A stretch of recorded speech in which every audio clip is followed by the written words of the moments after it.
Assalamualaikum. Oh, Ibu, izin Bu, kami dari VVIP Kompas TV. Bu Dina apa kabar? Baik, Sehat alhamdulillah. selalu ya Bu ya, pastinya. Terima kasih. Kita yang sudah terima kasih sekali. Senang sekali nih. Pemirsa VVIP bisa bertemu dengan Ibu Nina Agustina, Bupati dari Indramayu. Ini ruang kerja Ibu ya? Iya. Lagi sibuk apa ini Bu dari tadi? Biasalah, kita kan pelayan masyarakat ya, pelayan publik. Ya bagaimanapun ya semuanya untuk laporan-laporan masyarakat dan sebagainya, insya Allah lah ya. Karena kalau saya mendengar Ibu ini sangat dekat sekali loh dengan masyarakat, bahkan WA pribadi gitu ya, pribadi, terima laporan langsung dari masyarakat, benar iya, Bu, benar. Selain kita punya ICETA, Indramayu Cepat Tanggap, tapi semuanya lebih senang ke WA pribadi. Katanya lebih senang sama Ibu, lebih tanggapnya cepet, gercepnya katanya. Oh ya sudah. Menarik sekali, itu harus diapresiasi iya, Bu. Terima kasih. Ya, tapi memang kalau kita berbicara tentang Indramayu, mungkin di mindset pemirsa kita itu yang paling terkenal pastinya mangga ya Bu ya. Gedong Gincu. Gedong Gincu, iya. Padahal kalau kita lihat dari sisi usianya 495 tahun, kemudian dari lokasinya sendiri, ini menjadi urat nadi perdagangan di wilayah Jawa, lalu lintas terpadat di wilayah Jawa, pastinya banyak sekali potensi daerah ini. Salah satu penyangga ibu kota juga karena dekat dengan Jakarta, ya kan? Iya, benar sekali. Garis pantainya terpanjang 147 km dan penghasil padi nomor satu di Indonesia. 1,3 juta ton per tahun. Wah. Dan ditargetkan dengan Pak Presiden harus 1,8 juta ton nih. Tercapai itu pasti. Insya Allah. Bu Dina boleh minta waktunya kalau misalkan kita ajak pemirsa VVIP untuk keliling-keliling melihat potensi daerah, boleh ya Bu? Salah satunya mangrove. Hutan mangrove. Ada ya Bu ya? Ada. Boleh kita ke sana Ibu? Ayo. Baik. Ya pemirsa ikuti kami. Silakan Ibu.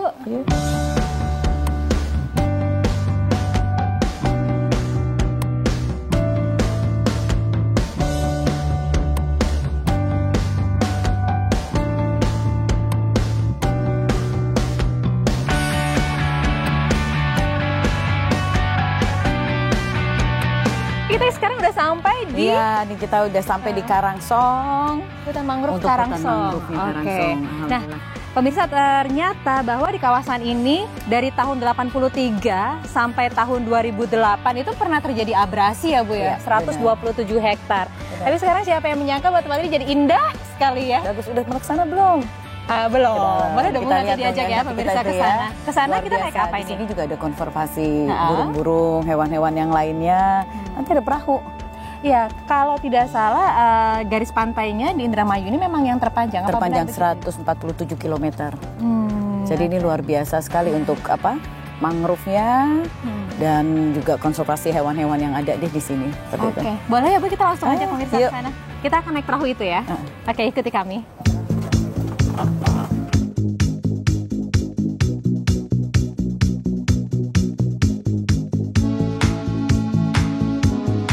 Nah, sekarang kita sudah sampai di Ekowisata Mangrove Indramayu. Tadi banyak loh pengunjung yang datang ke sini. Iya. Dan ternyata, apalagi kalau weekend. Apalagi weekend, libur panjang. Libur panjang. Ternyata tadi juga gampang untuk kesininya. Iya. Cuman 15.000. Iya. Bu, boleh dong Bu kita ngelihat. Yuk kita lihat-lihat ya.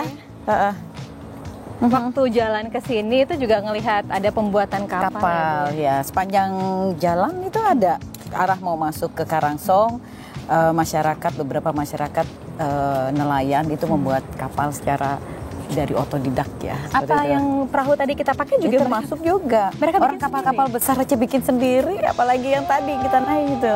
Luar biasa. Oke. Terkenal untuk masyarakat nelayan Indramayu salah satunya adalah membuat kapal. Itu bagus sekali untuk wisata edukasi anak-anak juga ya. Benar, nanti bisa dikembangkan untuk masalah pembuatan kapal ini. Kalau saat ini sih belum ada ya, karena masyarakat lokal aja. Tapi idenya bagus juga. Iya, karena kan mungkin nggak banyak yang tahu. Edukasinya juga baru sini. Iya, benar-benar. Menarik. Berarti dari sana sudah disuguhin ini gimana potensi-potensi wisata yang ada di sini. Iya, memang keberadaan hutan mangrove ini sangat penting sekali ya Bu ya. Maksudnya kalau misalkan oksigen juga kan? Iya, benar sekali. Dan tadi juga saya melihat ada burung-burung. Iya, konservasi. Jadi nanti kalau udah agak sore sedikit nanti semua burung-burung pada pulang. Okay. Banyak sekali itu. Dan akhirnya sekarang ini kan sudah ada hutan mangrove. Ini rencananya mau lebih dikembangkan lagi atau bagaimana program dari pemerintah Bu? Pastinya akan dikembangkan lagi, terutama ya tadi untuk edukasi wisata, untuk masyarakat juga menjaga bagaimanapun kan ini kita garis pantai terpanjang 147 km. Kalau tidak dijaga ini kan akan mengalami abrasi. seperti itu. Jadi alhamdulillah lah ini banyak masyarakat penggiat ya kan untuk melestarikan hutan mangrove seperti ini. Selain untuk wisata juga menjaga ekosistem. Iya. Dengan adanya konservasi burung, hewan-hewan air lainnya seperti itu. Sejuk loh udaranya di sini. Padahal kalau tadi kita di luaran sekitar Indramayu panas ya, lagi panas. Ya. Tapi ini kena adem ya. Nanti kita ke dalam lagi lebih sejuk lagi tuh. Okay. Nah, yang luar biasa lagi ternyata masyarakat Indramayu ini sudah berhasil ya Bu ya mempertahankan garis pantainya dari abrasi dengan adanya hutan mangrove ini, dan ternyata juga mampu untuk mengolah mangrove ini ada beberapa untuk bisa dikelola. Jadi apa aja nih Bu? Dan ini salah satunya bikin apa ya tadi, bolu. Terus apa itu namanya, urap-urap kita pecel lah ya. Ini bisa seperti, dimakan dan ya? untuk batik pewarnanya. Jadi kita semacam ekoprint lah seperti itu. Jadi cetak untuk ini dan juga batik tulisnya untuk pewarnanya, pewarna alam. Gitu. Karena memang batik tulis di Indramayu ini juga masih banyak sekali yang masih pakai tulis ya Bu ya. Iya, banyak sekali untuk batik tulis. Nah, ini untuk jenisnya ada berapa banyak nih Bu yang akhirnya bisa dilestarikan di sini kurang lebih? Kurang lebih 30-an ada ya. Yang memang benar-benar untuk apa namanya? Mangrove sejati seperti itu. Tapi jenisnya banyak sekali ya. Iya. Sampai ini juga bisa bikin kecap loh. Tadi kan dari apa? Bijinya, ini daunnya, gitu dari kan? buahnya. Dari buahnya. Kreatif sekali ya masyarakat Indramayu. Ternyata dari ini bisa dijadikan kecap. Beberapa lah. Kosmetik juga tadi ya. Kosmetik juga iya. Wah, luar biasa. Semoga ini bisa terus berkembang ya Ibu ya. Insya Allah. Salah satu upaya untuk melestarikan lingkungan, tapi untuk juga kemajuan perekonomian juga, UMKM juga. Iya. UMKM kan sebagai penggerak roda ekonomi nasional. Kita ada juga loh di sini di Indramayu Peri Perempuan Berdikari. Salah satunya untuk mengelola seperti ini. Itu adalah program seperti apa itu Bu? Kitanya untuk melatih para ibu-ibu purna migran yang kembali ke Indramayu. Jadi mendapatkan pelatihan juga mendapatkan modal. Jadi mungkin salah satunya juga membuat nanti ini mangrove. Ya kan produk-produk yang dari mangrove, batik. Terus produk-produk UMKM, bagaimanapun roda perekonomian dari tingkat terkecil keluarga itu harus bangkit lah seperti itu. Benar sekali, karena jadi perempuan mandiri. Iya, nggak usah jauh-jauh membangun wilayah lain ya Bu ya, membangun daerahnya sendiri. Daerah gitu sendiri. Ya. Kalau di sini untuk potensi wisatanya secara ekonomi bagaimana ini Bu? Ini alhamdulillah tadi juga kita lihat ya, udah ada ya ada beberapa lah menikmati hawa sejuknya sore hari. Ya, angin mangrove di sini di pantai, sebelah sana nanti, terus weekend mereka berlibur Sabtu Minggu, itu rame semuanya. Oke, baik. Kita mau ke pantainya ya Bu ya? Iya. Ibu, ini sudah sampai. Senang kan, Pantai Lestari. Oke, wah. Indah Senang sekali kan? ya Bu ya. Ini saya berasa liburan ya. Liburan. Nih Mbak, salah satu nih tadi yang kita bicara soal apa? Tanaman mangrove yang untuk bikin kecap, ini salah satunya ini. Oh, ini dari jenis buahnya. kerandang. Ini buahnya kayak kedelai ya. Nah, ini lihatin ke pemirsa. Oke. Ini salah satunya untuk bikin kecap. Mangrove, tanaman mangrove seperti itu. Jadi seperti ini nih pemirsa. Ya, kayak apa? Kedelai ya.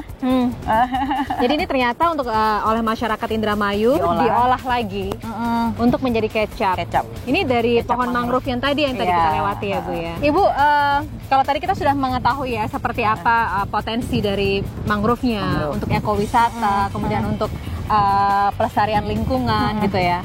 Nah, kalau dari peran pemerintah sendiri nih Bu untuk wisata di sini seperti apa? Alhamdulillah, sebenarnya sih kita juga butuh dari investor untuk mengajak investor lah untuk lebih membangun lagi. Tadi dikatakan bahwa kita ada CSR dari Pertamina, kebetulan ada Pertamina Balongan dan juga dari APBD kita sendiri. Jadi dan peran serta dari masyarakat, kelompok masyarakat ya. Makanya namanya Lestari ini, Pantai Lestari ya, ini salah satu kelompok masyarakat. Dia untuk terus membantu, makanya kita mensupport secara dari pemerintahnya. Ada sedikit pembangunan dari tahun-tahun lalu lah seperti itu. Nanti insya Allah akan ditingkatkan lagi. Nah, kita lebih butuh investor ya untuk hadir di sini membantu kami pemerintah kabupaten untuk bisa nih pantai ini bagus seperti itu. Nah, Ibu kalau dari sektor ekonomi apa saja sih Bu yang dikembangkan atau bisa diraih dari wilayah perairan Indramayu ini? Nah, ini kan salah satunya tadi juga potensi ikan terbesar kita, ya kan? Terus ini dengan adanya wisata mangrove-nya otomatis akan meningkatkan dari produksi UMKM kita. Tadi ada batik, ada kecap, ada urap-urap seperti itu, sayuran. Jadi insya Allah ekonomi UMKM di Indramayu ini meningkat. dengan adanya ya wisata yang lebih maju lagi. Kalau tadi kita melewati kan ada TPI ya Bu ya, atau tempat pelelangan ikan. Gitu ya. Ini satu hal yang masyarakat harus tahu nih, bahwa di Indramayu ini sering sekali mendapat penghargaan. Salah satunya dari Kementerian Perikanan dan digadang-gadang akan menjadi sentra perikanan di Jawa Barat. Ya, karena kita produksi terbesar juga di penghasil ikan. Tapi kurang lebih 50-60% lah. Dari Indramayu. Ya? Dan nelayan Indramayu melautnya tuh sampai wilayah timur. Maluku, Papua. Wow. Jadi luar biasa, makanya tadi di pinggir menuju Karangsong di kali-kali itu sungai kan, itu ada yang namanya membuat kapal-kapal besar. Dan itu luar biasa.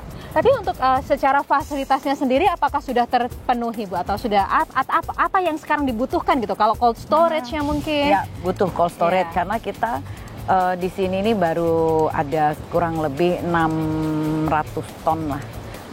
Sedangkan kita lebih dari 600 ton, bisa 1000 ton untuk menghasilkan ikan, dan itu harus taruh cold storage. Dan ini kita masih butuhkan, kemarin dari Kementerian KKP kita dapatkan gitu. Kurang lebih 300 ton untuk cold storage pembangunan yang terbaru itu sebenarnya. Itu untuk menjaga supaya kualitas atau mutu ikannya lebih terjaga gitu benar ya. Sekali, Oke, jadi suplai ikannya bisa terjaga, arus distribusinya ikannya juga kualitasnya masih bagus. Masih bagus. Jadi dari kapal, tapi kebanyakan untuk bongkar muatnya kapal itu ada di Jakarta, Muara Angke ya, seperti itu. Karena di sini ada 14 muara di Indramayu ini, banyak karena ini abrasi nih, rob. Jadi terjadi sedimentasi. Oh begitu. Ya karena memang kalau perputaran uangnya ini cukup besar sekali dari Karangsong aja bisa dari nelayan luar biasa. Nelayan petani Indramayu itu luar biasa sekali. Nah pemirsa jangan kemana-mana, tetaplah di VVIP karena kami akan mengeksplor lagi potensi di wilayah daerah Indramayu ini. Masih bersama Ibu Nina.